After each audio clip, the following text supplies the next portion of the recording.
Ayan mga ka-riders, back to normal na tayo. Siyempre, back to work. Ayan, mainit ang panahon ha. May papasyalan ulit tayo isang bagong upgraded o bagong labas na motorsiklo. Yun nga lang, malayo dito sa Motopost Siniluan. Kasi yun ho ang nakikita ko lang na motopost dito sa aming province. Sa ibang mga bayan-bayan wala na ho talaga. Dati sa Victoria meron po eh, kaya lang mukhang nawala na rin. Then meron din sa Pagsanghan, kaya lang hindi ko matsyempuhan, lagi sarado. So yun nga, may contact tayo dun sa Siniluan. Kausap natin kagabi. Pinakita niya sa akin yung bagong version 2 nung motor na i-review natin.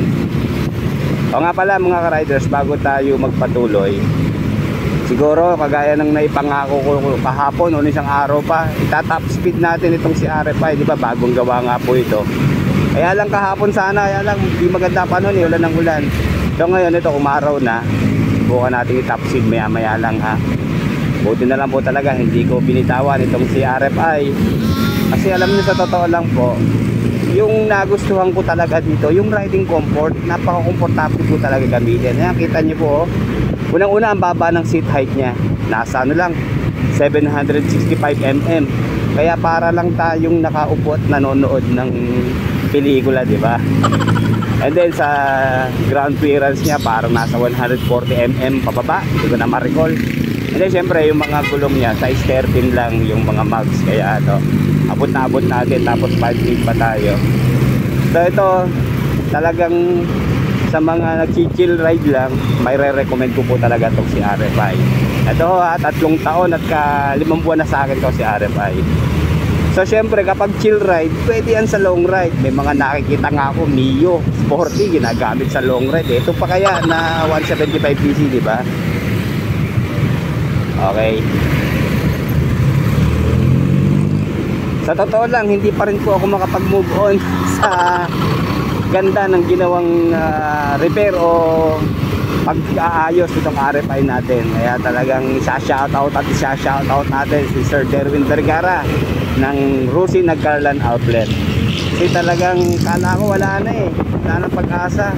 Ito, itong kahabaan na to, lahat siguro ng pwesto ng mga mekaniko rito, pinuntahan ko. Wala, hindi ko talaga magawa. Pero hindi ko naman sinasabi na mahina sila. Siguro talaga lang hindi nila kaya itong si RFI. Baka si itong RFI eh, wala talagang marunong gumawa dito ng RFI. Bago lang sa kanila to. Kaya yun, nagdumayo pa tayo ng Nagcarlan. Kaya ayos na rin, sulit na rin. Kahit iniwanan ko doon, siguro iniwanan doon 2 linggo. Kasi nga po dumaan yung Undas, mga holidays, and then busy sa trabaho, hindi ko agad mapuntahan. Kaya through messenger lang kami nag-uusap ng mekaniko kung ano naging problema, update, ano yung kailangan palitan, ano yung kailangan kumpilhin. Kaya yun, maganda naman at nagawa. Kaya ito, si Aerox naman ang tinengga natin. Nakabakasyon si Aerox natin dun sa bahay. Parang ito na uli ang gagamitin natin. Sa totoo lang kasi komportable po talaga, lalo na sa long ride.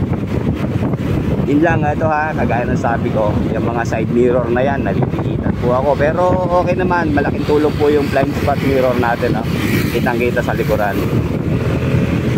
Ayan po, ganda ng arangkada niya. By the way chop suey lang yung aking yung aking mga gilid. Pag sinabing chop suey, halo-halo na yan. Baka ibang pyesa, putit na napag-ari-ari paano. Kasi nung mga naon na nga pong upgrade natin, hindi tumagal sa akin, pinalik ko. Kasi nga po parang naninibago ko, parang bumagal siya. Pero ngayon, siguro nacha-challenge lang ako kasi dun sa mga top speed na nakikita ko. Pero siguro yung satisfaction ko, okay na, nadala na ako mag-upgrade. Kasi nga ako malaki na sa gastos, wala pang nagiging improvement. So ito, tatry natin. Sa akin naman, ready na ako. Kung hindi man siya maka-top speed ng mataas, yun lang makatakbo siya ng maayos mula sa arangkada, gitna, hanggang dulo. Kahit wala ng dulo, okay na sa akin yun. Importante, hindi namamatayan ng ating motorsiklo. Kasi alam nyo, doon ako pusit po talaga yung namamatayan ka, delikado po yun. Minsan nasa gitna ka ng kalsada, biglang mawawalan ng power, delikado po yun So dito ho, inuobserbahan ko mula nung naayos ni Sir Derwin yung ating valve clearance, tukod na pala, kaya ang sama ng ating kondisyon. So ngayon po talaga, kahit hindi ko pinainit sa umaga, dati talagang 3 to 5 minutes bago ko gamitin para wag lang siya mamatay. Pero ngayon, one click ko lang, nakita niyo naman kanina, di ba? Ano agad siya, start agad siya. So ito, malapit na tayo sa highway. At suko tayo, sana wala nang huli at matetesting natin yung top speed kung si RFI 175. Bali version 1 pa rin po ito ha, after 3 years and 5 months na paggamit. Okay, masusubukan natin uli. Bali nga pala, yung binalik nating panggilid, unang una yung Prodigy Racing Pulley na in-order natin kay Circles GY6 One Stop Shop. Parang ano na ho ngayon, nagmura na ang presyo niya kasi nung in-order ko po yung racing pulley ng Prodigy, ano ho, nasa 4,000 pa. Talagang ngayon ho, parang nakikita ko parang may 2,000, mayroong 1,000, iba-iba na presyo. Tapos yung Sun Racing na clutch lining assembly, yun, isa pa ho yun. Pang Aerox po, yung ginamit ko yung kulay blue, pang Aerox yung ating binili. Sukat naman, bilib po ako dun sa ano nun, pad nun, ang kapal, ang tibay, hindi basta-basta napupudpud. And then nga po yung ang stock lang natin, bali yung ano, torque drive. And then yung ating speed tuner na wing bell na pang click, yun ang ating nakakabit dito sa ating ano, bell.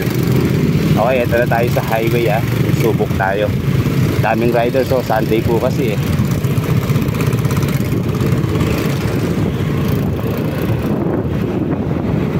Okay mga ka-riders, ready ba? Okay, ready na. Okay, sige ha. Okay na, kanan pa tayo.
Riders yun lang ha, kita nyo hanggang 91 lang yung ating top speed. Ayun, ini-expect ko na rin naman po yun kasi nga ho unang-una yung belt natin parang medyo manipis na. Then yun nga ho, katulad ng sabi ng ating mekaniko si Derwin, dahil chapso yung ating mga gilid, hindi niya may promise sa top speed. O yun nga po hanggang 91 lang, pero sa ngayon po ha, okay na sa akin yun. Siguro saka na tayo uli mag-upgrade, mag-aayos tayo o ibabalik natin sa stock, all stock na pang cruising. Problema lang po kasi sa Shopee rin po nag-order ng pyesa yung cruising, kaya sabi ko makarekta na rin akong order. Pero alam nyo, yung mga ibinalik ko, kung matatandaan nyo, yung ibinalag ko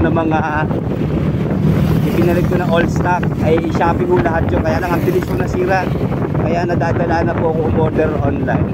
Siguro hahanap tayo o iluluwas ko na, bibili na ako ng actual dun sa legit na nagbebenta ng mga pyesa talaga na para dito sa ating RFI 175. Nga pala mga ka-riders, ang top speed po talaga ng Rossi RFI 175 ay ano po yan, 105 km per hour. Yun po yung kanyang manufacturer's claim. Pero syempre nag-iingat po yung mga manufacturers, hindi po nila ibibigay yun talaga yung sagat ni RFI. Syempre yung una, papangalagaan nila yung makina, yung kanilang motor, and then syempre yung safeness ng mga riders. Kasi syempre kilala mo ng mga, lalo ng mga Pinoy, pag nalaman nila na 120 ang top speed ng isang motorsiklo, ay re-reach po nila yon. Adventurous po talaga tayo eh, challenge talaga, susubukan yon. Pero ito po, sa experience ko, nakapaabot ko all stock, puro mga 3 years ago, napatakbo ko po ito ng 110 km per hour. Yun, sakat lang po yung 110. Pero alam ko may mga napanood ako sa YouTube, mga ibang mga nagpa-vlog din, may mga umabot na 115 all stock, 115 km per hour. So ito naman po, sa akin, hindi ko talaga priority yun. Okay lang na makaabot ng 100 lang, sold na tayo doon. So yun lang po mga riders, kita nyo naman yung ating top speed na ginawa. Umabot lang ng 191 km per hour. Pero syempre sa totoo lang, okay lang po yun. Importante sa akin, yun naman po pinanggit ko, na yung sa arangkada at yung komportable, walang vibration, magandang pagpapatakbo, ay ano na po sa atin yun. Komportable pagpapatakbo, ay sold na po tayo doon. Okay, sige mga ka-riders, salamat po sa inyong pagsubaybay na matyagang nanonood sa ating maliit na channel. At asahan nyo, sisipagan pa natin. Talaga lang marami tayong trabaho. Totoo lang po, almost 3 trabaho natin eh. So dito nga ho, sinisingitan natin ng vlogging kapag tayo po ay may time pat na kapag rest day o nakapagpahinga. Kaya hahanap pa tayo. Kagaya ngayon, pupunta tayo ng Sinuluan. At hanap tayo ng mura, mga bagong upgrade o bagong labas ng mga motorsiklo na inyong makakasama sa pagpipilian. Okay mga ka-riders, like, comment, and subscribe sa ating channel. Maraming salamat po ulit.